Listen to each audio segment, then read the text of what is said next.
Hello and welcome to the Health Detective Podcast by Functional Diagnostic Nutrition. We bring you interviews from people who have conquered the trickiest of health challenges using the functional diagnostic nutrition philosophy and similar healing modalities. You're going to hear from experts who have been through the ringer with their health issues and yet managed to come out on the other side. You can always visit us at functionaldiagnosticnutrition.com, but for now, here is today's episode.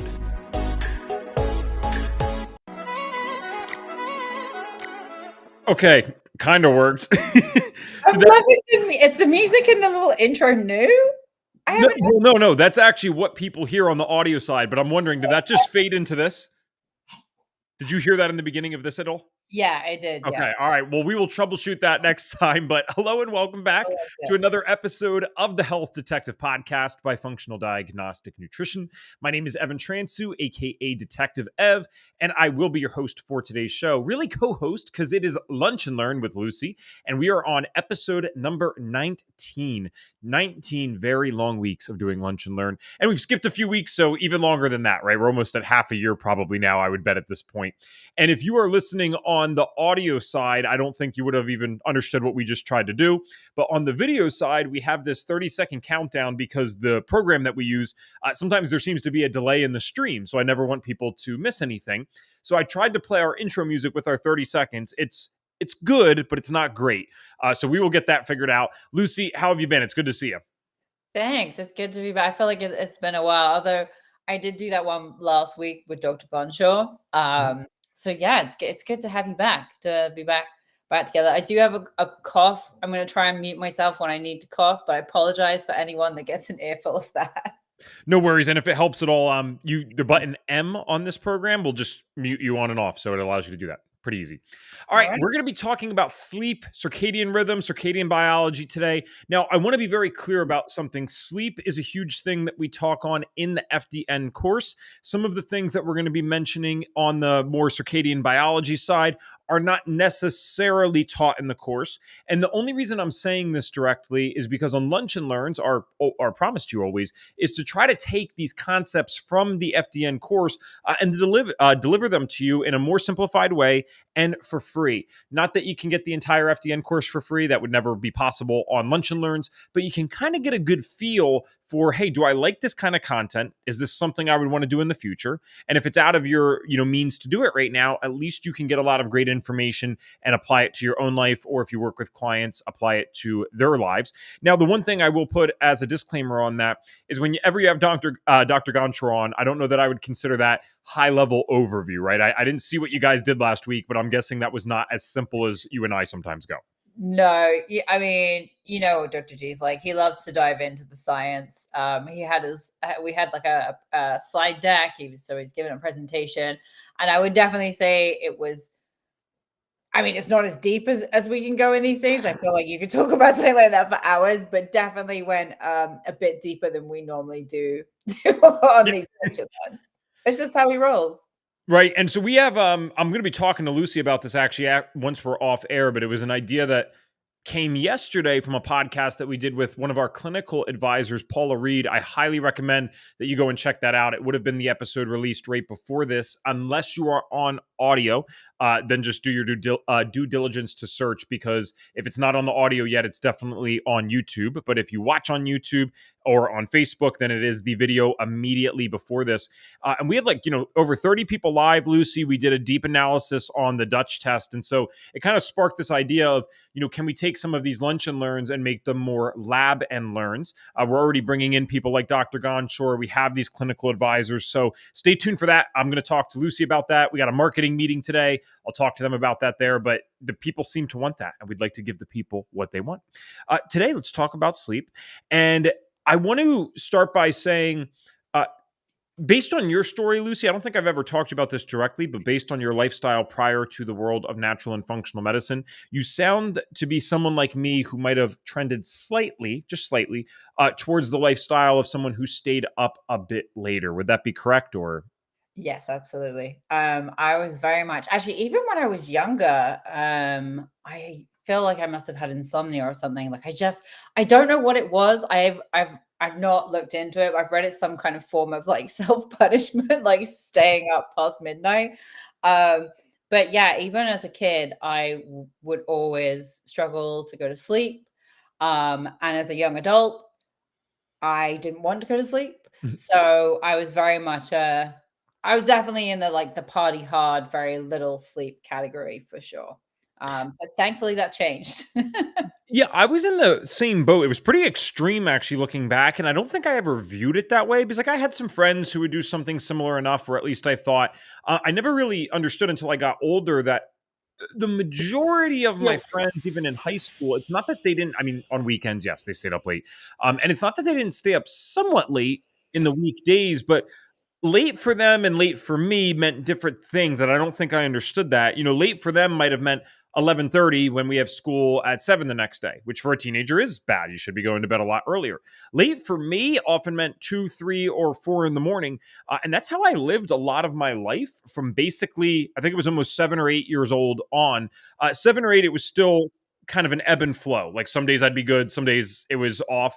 But once I got into my teenage years and into my late teens and early 20s, it was very hard. That was actually the last habit that, well, it's not that we're always not working on ourselves, right? Or getting better with our health. But if you categorize these different things into how we have on these shows, like diet, rest, exercise, stress reduction, and supplementation, and if we made one of those S's sleep was the last thing that I ever really nailed down and worked on as an FDN. It was so hard for me to try to readjust something that I had been going against for years. And I always tell this story because it's actually hilarious, but it's true.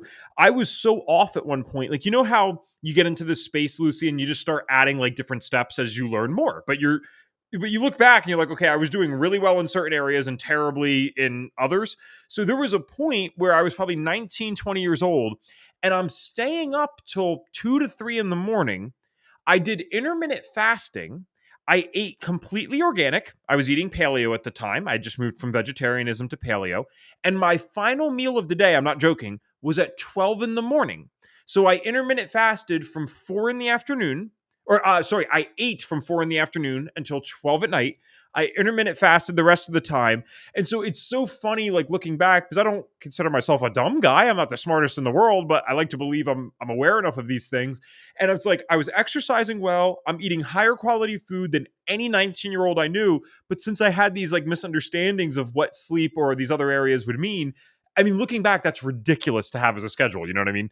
Yeah, that is I'm really curious. When you were so I have two questions. Sure. When you were younger, like what was there something that drove you to like stay up that late? Like you said you were still going to Yeah, sleep. yeah. Well, I think you and I relate to this. It was, because we've had, and for those tuning in for the first time, I would assume most of the people that would tune into this one would be more regular listeners. But if it is your first time, Lucy and I have been very public and shared about our mental health journeys, and we've had a lot of overlap in that. So one was just definitely anxiety. Right. And two, I wouldn't say ADHD. I was never diagnosed with that. I don't want to put a label on something that it isn't accurate for, but hyperactivity would be like, how when I get really excited now and we're talking on a meeting or whatever, and it's like, okay, this guy's a little extra. It's like, Yeah. this is after decades of health issues and like getting older, and I'm almost 30 now. Like, it was so extreme, the bursts of energy and just creativity or whatever as a kid. It was like a gift and a curse. So sometimes it was just pure anxiety and I could not sleep because I was so anxious. But other times, like, it wasn't that simple. It was just, there was nothing in my body that said, let's go to bed. Right. And the IF you were doing did you say it was from 4 p.m. to midnight? Well, technically, I guess you would word, that was my eating time, as I started eating at 4 in the afternoon and finished my last meal at 12 at night or 12 in the Oh, morning. okay. So you weren't strictly intermittent fasting. It just happened out. It just worked that way. It was supposed to be intermittent fasting because that was my 8-hour window, was 4 to 12. It was just So that's what you ridiculous did. that was the window. Okay. Right. Okay. So I was just because I was curious. I was like, were you intentionally eating that late? Like it's just I was intentionally eating in that window, but I got on the bandwagon in the beginning, and we'll actually touch on this today as to why the intermittent fasting narrative. I'm not saying it's bad. I love intermittent fasting. I don't really think it's intermittent fasting. I think it should be probably the more natural way that we eat. But the latest science shows that how it was originally recommended is completely backwards. And no one was ever suggesting to me to start eating at 4 and stop at 12, to be clear. No one has ever said that. I wondered if you'd read something, on Instagram or a Right. TikTok, not TikTok, But right? what is the common narrative? It's skip breakfast. And that is not what the science shows at all to be the healthiest, to be the best for your circadian rhythm or any of that stuff. So, again, we'll touch on that in a little bit. But yeah, I thought, okay, well, I'm not going to eat when I wake up. And at that time, I had to be 19 because I was working at my family's restaurant still. And I worked there 6 to 7 days a week because we didn't work like 10 hours. You know what I mean? It was kind of just a daytime thing. So it was actually easy. I'd wake up. In 30 minutes, I was at work because it was only 7 minutes away. And, I'm a guy, so barely got to put myself together. I go to work. I stay there all day. And then I have lunch at 3:34 when we were about to, close. Well, we closed for the day at 3, cleaned up 3:34. We would all eat lunch together. And it just made sense. I thought I was doing a good thing. Right. No, I can see, especially young brain, like you think you're doing the right thing. I can totally empathize with that. I did try intermittent fasting. It didn't work with me. Again, we can get into the why a bit later on, but I never did such extreme times. But I did fall into the category of skipping breakfast, which we know, especially for women, and when you need to heal, that is not what you should be doing. You know what, Lucy? We'll move on here, and I think I have a very interesting episode for you guys. Let us know in the chat if you'd like to see this eventually. It could be Lucy and I getting on, and for an hour, we just admit the oddest things that we did during our health journey because everyone's been through this to some degree. And I got a lot stranger ones than intermittent fasting from 4 to 8. I'll put it that way. So, in terms of sleep, you went through the FDN course. I went through the FDN course. Probably we're trying to adjust these things before going through. But I would love to know when you were going through the course, what were some things that kind of shifted your paradigm around sleep? Like we all know we're supposed to do it. You're told that as a kid, but I think it's one of those things where it's like saying eat healthy. Well, what does that mean? Right. Yeah. So for me at that point, in terms of like the time that I slept, I was actually pretty good. I'd started going to bed at a decent time. I was definitely in bed by 11. Not necessarily asleep. But when I started to go through the course and I heard Reed talking about how important it is to be asleep before midnight, like how valuable those hours of sleep are, I put myself on this healing journey, and I know this isn't possible for everyone, but I actually started going to bed between 9 and 9:30. I wouldn't necessarily be asleep at that point, but I was in bed. And most of the time I would be asleep by 10. This then had a knock-on effect on when I was waking up. It was pretty easy for me to just naturally wake up at 7 a.m. And from doing that consistently for, I think it was just like a couple of weeks, I was finding even on weekends that I was still waking up at the same time, which we know to be particularly healthy for our circadian rhythm. So adopting for me, making like the slight changes I need to with sleep, it kind of came naturally. Like it definitely was not the hardest part of my journey, thankfully.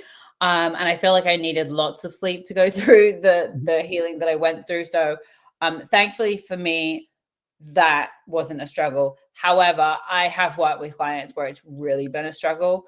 And we've had to meet people where we're at, where they're at, which is really important. So we'll start with like maybe just even bringing it back, depending on where they are, 30 minutes and then another 30 minutes. Some people are able to bring it back an hour at a time. Some people you need to go more slowly with. Yeah. It just depends where you are with that, with your sleep pattern before you start the healing journey. I'm curious what your sleep pattern was. That when you were going to bed at like midnight? Oh, it was even worse at the time because Okay. I would probably throw this into the category of embarrassing admissions once we do that podcast eventually that I just signed you up for. So when I was pursuing FDN, I've told this story a million times, so I won't get into the details, but I went out to California. Everyone knows that. We had like $1,200, the whole thing. We had no money, like I said. So we had to work constantly. Like my friend and I had to work 7 days a week to make this whole trip work, which ended up being kind of, I'm very grateful for it because I found FDN, but it killed me health wise. Because again, I always just thought, I'm like, oh, well, I'm someone that likes the night more. So what we did at the time is we delivered for a food company. You might know this company, they're still around, called Postmates. This was like before Uber Eats and all that stuff was super big. So they were definitely taking off. And they had something where if you did deliveries past 12 in the morning, everything was 1.5x payout. So it did not matter. Like, it didn't need to be a bonus. It didn't need to be one of those hot spots. And if you've never done these apps, you have no idea what I'm talking about. It's like the surge pricing on Uber. Like, when you're getting charged way more than you should be, they're paying out not that difference, but some more to it's nowhere near the difference, but some more to the drivers and deliverers. And so I would start my shift. This was for 7 days a week for 4 months straight. We started at about 5 to 6 p.m. for me. And then I would come home anywhere from an early night was 3:30. I would sometimes stay out as late till 5:30 in the morning. And then Jake, my buddy, would go out at 8 in the morning. And then he'd come home. We'd have one huge meal together. This was insane. That we had no money. So we have literally one huge meal together. And then I would go out in like an hour after that. So I more just owe this guy a lot because he basically got no fun out of this trip and I got FDN out of it. So that's why he's best friend for life. But yeah, my sleep schedule was atrocious. Like I had never been staying up that late consistently. Like I might have one good day per week, but it was every day of the week I'm staying up. Even once I got back to the Airbnb that we were at, I mean, I'm staying up till 5 or 6 in the morning, and that's when I went to bed. It was night shift. Yeah, that's crazy, and I'm sure that absolutely did a number on your hormones. Well, that's why we came home early. We Oh, found really? FDN like 2 months in, but we're like, well, let's enjoy California for a little bit longer. I called Jay, and this dude, he's just like, you guys will never see him. He's very introverted, but he's literally like my best friend in the world. I've known him since 3rd grade, and he's just had my back through everything. I called him because I was like 2 deliveries in for the night, and I was walking up the stairs, and like when like you stand up too fast and you get lightheaded. Mhm. I don't mean that. I mean like my vision was just distorted. Like it was just like off, and I felt like very faint, very weak. Like, but it wasn't the starry thing. And I said, dude, this isn't working. Like we need to call it and go back. And we left him like 2 days after that. He was totally cool about it. Oh, wow. I think he was done at that point too, to be clear. I mean, that does sound like a lot, Yeah. especially if you're doing that. Did you say you were doing that 7 days a week? Mm-hmm. Yeah, that's not really enjoying California. No, and like we went out originally for, yes, the health issues were for me, but for us, like we were young men. I mean, I'm still a young man, I like to believe, but we were definitely young men at the time. And it was more this, we're very into personal development, very into like entrepreneurial mindset. And it was almost like a test. And I will say that, Right. like, me as someone who works a lot now, that came from that. That is never, it literally was the foundation for all of that years later. So yeah, no, my sleep was awful before that.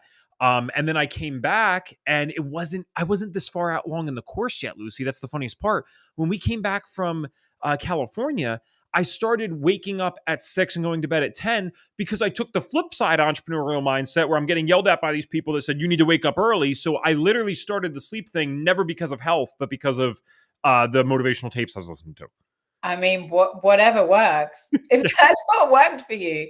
I'm curious, did you notice a difference in anything once you I felt proud. I was like, definitely, that was the first feeling. It wasn't a health one. It was just like, I felt impressed because I never could do that throughout my whole life. And then, a few months into that, I was like, I can't believe I was living this way my entire life. Like, holy cow, I'm so glad I found this now. Was it a struggle? Because that's a massive switch. Yes, but I was studying.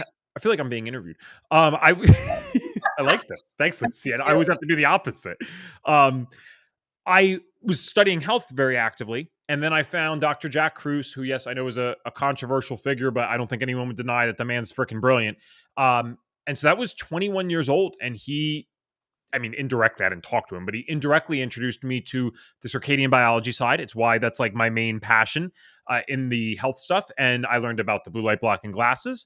I learned about catching sunrise and the importance for our circadian rhythm. And so, yes, it was a struggle in the beginning, but I was so damn exhausted at that point. It was kind of easy, in a sense, to go to bed whenever.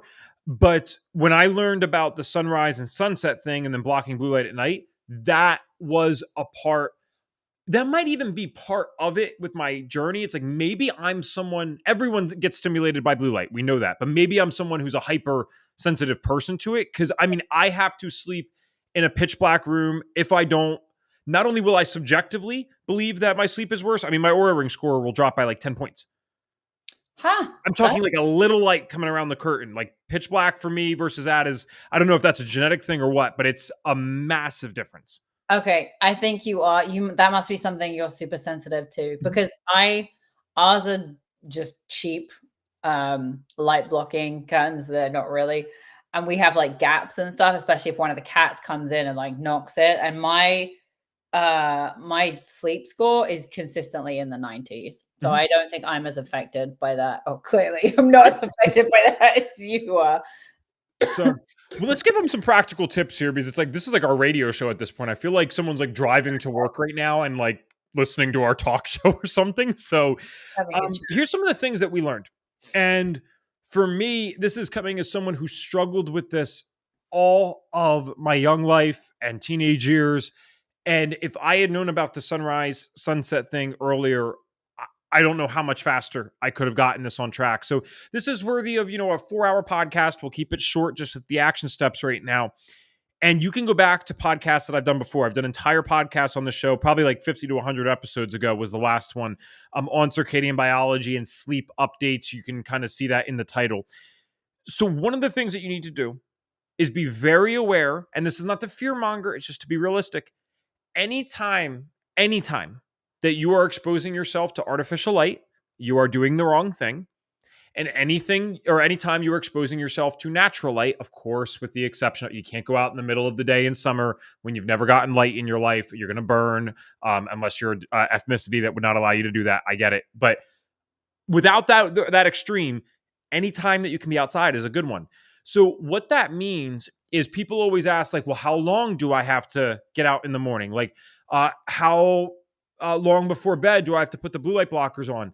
These marketers will tell you, well, you only have to do it for 15 minutes in the morning and you only have to put the blue light blockers on, an hour or two before bed. The reality is there is no justification for not being outside because we're humans. There is no justification for having artificial light at night because we are still animals. And even if we were smart enough to invent this, we're not supposed to live under it. So the sicker someone is, in my opinion, the fastest way to get this sleep thing figured out, because it's going to be essential for your healing. You can take all the supplements in the world, you can do the best movement, eat the best food. If you are taking away your body's ability to recover, which is sleep, you are going to stay sick. So you want to be as extreme with this as possible. And you might work a job right now that doesn't allow you to do that. We can give some tips on that. But that's one of my core things is you got to get out in sunrise with bare eyes. Contacts block certain parts of the light spectrum. Prescription glasses block certain parts of the light spectrum. Certainly sunglasses, they are called sunglasses for a reason. They block way too many parts of the light spectrum. You want to go out in or with bare eyes, out as long as you can. The more the better. The closer to sunrise, the better. And then at night when sun sets, even if it sets at 5 p.m., even if it sets at 4 p.m., you have to figure out ways to block artificial light if you're like the people who are a bit more subject to chronic disease in today's world. It's not to fearmonger. It's just to be realistic. This is how I live my life now, and it's helped me immensely. Right. Yeah, and I mean, there's so many processes that happen at night. Sleep, as you were saying, I just want to highlight Ev's point. You can be doing all the other parts of healing, literally all of them. And if you are not getting adequate sleep, you're probably gonna see, like, if any, but a very small percentage of what you would normally see in terms of healing progress if you are not sleeping. Mhm. At night, your body, your physical recovery happens at night. So tissue repair, muscle growth, things like that. So obviously, I mean, if you go to the gym a lot, you probably already know things like this, but you need those recovery days. You need that sleep. Your immune function it helps to regulate your sleep helps to regulate your immune function. Mental health. Sleep is vital for that emotional regulation at night. It helps with hormonal balance, metabolic health. So any metabolic process like glucose metabolism, things like that. So blood sugar. It's very important for those of us that suffer with diabetes. And then just your cardiovascular health. Maintaining a regular sleep schedule is super important. So all of that and more just from getting adequate sleep. And it's just, I always try to impress upon my clients the importance of it. Like if you're only going to do a couple of things, it would be sleep. For me, it would be sleep and diet. Like the two things, like obviously depending on where you are in your healing journey and how sick you are, a lot of us could get a lot better just from improving our diet and improving our sleep schedule, for sure. It's interesting that you worded it that way, because I always say to the people that we work with, especially when they're mental health clients, I say, and who would want this, but it's just to really solidify the idea in their mind. I said, if I wanted to have mental health issues again as fast as possible, I would eat crap. I would eat that crap often, like all day, like not like eating in meals. Like I would just eat it sporadically, spiking my blood sugar all over the place. And I would have an erratic sleep schedule and stay up as late as possible every day. Yeah. I can feel that in myself now. I rarely go away from the diet, but the sleep thing is like, I travel a lot. There's a lot of different things. Dude, 2 days of that, it kills me, man. And you could feel it. And there's studies behind this. I know. I think I've shared this with you before, and definitely on the show when we've talked about mental health. For those that are listening that are, parents or soon to be parents, I know not a lot of kids are listening, unfortunately. People under the age of 18, so kids under the age of 18, if they stay up past 12 a.m., just a few nights per week, which is like every teenager ever, they are 42% more likely to be diagnosed with depression. You say, well, what's the significance of that? Like, I mean, that sounds bad, but half these people don't even believe in depression. They don't understand what that means. Untreated depression is the number one cause of suicide. Second leading cause of death in America. This is an American stat. I know we got global listeners. Second leading cause of death in America from age 10 to age 35. That's a pretty big range, is suicide. So when you word it though, it's not that I'm trying to like, my God, be so negative, but if I told people on this show that there was something that would give them a 42% increased risk of cancer, they would stop it tomorrow. Like 90% of people would stop it tomorrow, and the other 10% would probably go to counseling to figure out why they can't stop it. But yeah, I share this stat all the time, and people continue to do these things. It is the second leading cause of death in our kids from 10 to 35. I still have 6 years before I'm going to be 35 years old, right? So it's like, I feel like that's a chunk of my life, if not the majority of my life I've spent in that range.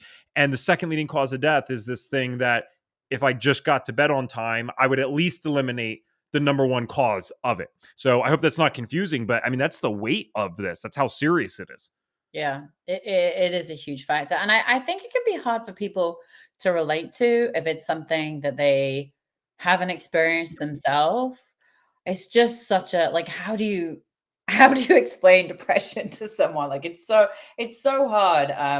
But I think at least having the awareness, like, and I think more people are becoming aware, can be really beneficial, because at least if you feel yourself sliding to that point, if you've had no experience with mental health before, but you start to feel like things are sliding like down the trajectory, opposite way if you want them to go, and you are aware of these statistics, I think that can be beneficial. I think that can be helpful and be like, okay, well, maybe now I can start to put in some of the implement some tools that might improve this for me. So Lucy, I don't want you to just humor me on this. I actually would like you to tell me if you don't resonate with this at all, but I've shared this a few times in like speeches when I'm talking to kids or whatever, because I try to explain it. And you're right, it's impossible to explain if someone hasn't been through it.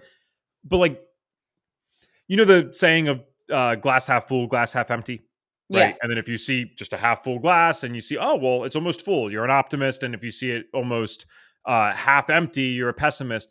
Depression to me is the glass of water is completely full and you still don't like it. You're just like, oh, well, it doesn't even matter. Who needs water anyway? Like that's what depression is. It's like you have all this stuff, or could have all this stuff, not necessarily always. It just doesn't even matter anyway. Does that resonate at all, or am I talking crazy with my analogy? No, I completely agree. I think that is very accurate description. Okay. Of depression. Nothing matters. Nothing is important. Even taking care of yourself. So yeah. So that's number one reason sleep is huge, right? It's big for the mental health, especially in our kids. We can't mess with that. We talked a lot today, so we're already at 30 minutes. Do you have a few more minutes just so we can plant some more tips? Yeah, absolutely. Okay, so I always recommend sunrise, blue light blocking glasses.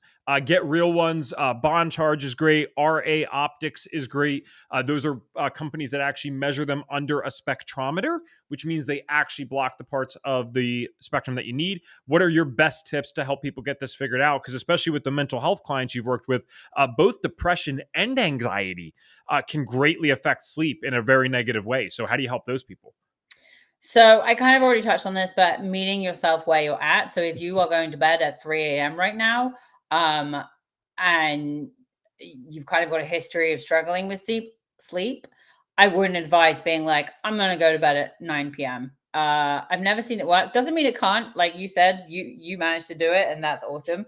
But I would really, if you're taking on a whole healing journey, I would just do it bit by bit. So bring that sleep back by 30-minute to an hour increments, and work backwards like that so that you are getting to bed at around the 10 p.m. mark. That's kind of the gold standard.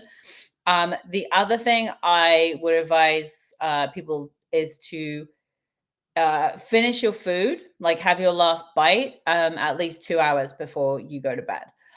Digestion, like if your body is working to digest, it's going to affect your sleep. It's going to affect how you sleep. You're probably going to wake up feeling tired still, and like you haven't got a whole 8 hours. And especially if you're working to bring that time back, you might feel like it's kind of pointless and not helping. So definitely make sure that you finish your last meal.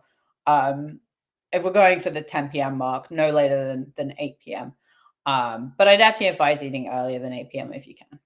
Okay, thank you. Yeah, because I know I didn't want to challenge you by any means. It's like, and I think I'm an extreme case because I feel just super sensitive to all this stuff. Like, I try to not eat past sunset. So, like, in winter, dude, I can't do this perfectly, right? Especially if like we're at a conference and with FDN, ironically, we'll all be going out to dinner or something afterwards. But Right. I will stop eating at 5:36. And I don't eat for 4 hours before going to bed. But those are the times. Not only do I always thought, again, subjectively, I felt better. Once I started tracking with the Aura Ring, I got to get them to sponsor us. I talk about this all the time. I mean, my readiness score was like 15 points higher, Lucy, when I eat, 4 or 5 hours before bed versus, for me, even 2 or 3 hours before bed. Like, that's how much it affects me. It also depends on what you're eating. Did you have a, small thing of fish, or did you have a steak dinner? There's definitely differences there. Which leads us to another tip.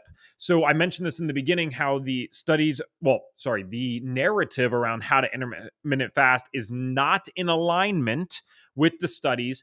There's a guy named Dr. Panda. That's really his last name. Look it up. Sachin Panda, I believe, is his full name. And he actually showed that eating earlier and stopping eating earlier in the day, which is what I was just talking about, and Lucy was just talking about, that is actually better for your sleep and your circadian rhythm. Why? Because the two things, there's multiple things that can influence your circadian rhythm. It can be light, temperature, it can be stress levels, of course, it can be when you eat. But the top two that we know of in order are light exposure and food timing.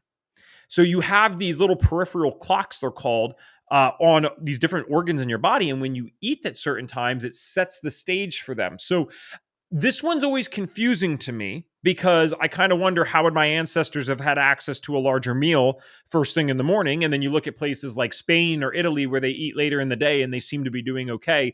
I'm just going off of what the latest science shows, and it's very solid science. You should actually be trying to eat a good chunk of your calories in the morning, and certainly the bulk of your calories by the middle of the day. If you want to optimize sleep, that is what the studies show. Maybe the Spaniards and Italians can get away with it because they're not poisoning every aspect of their food and they actually have family relationships still going on. Maybe that's why they can get away with it, and it's not actually a great thing. Remember, 25% of the population of Italy also smokes. So that just because they do something doesn't mean that we should be doing it. It means maybe they don't have the same amount of stressors.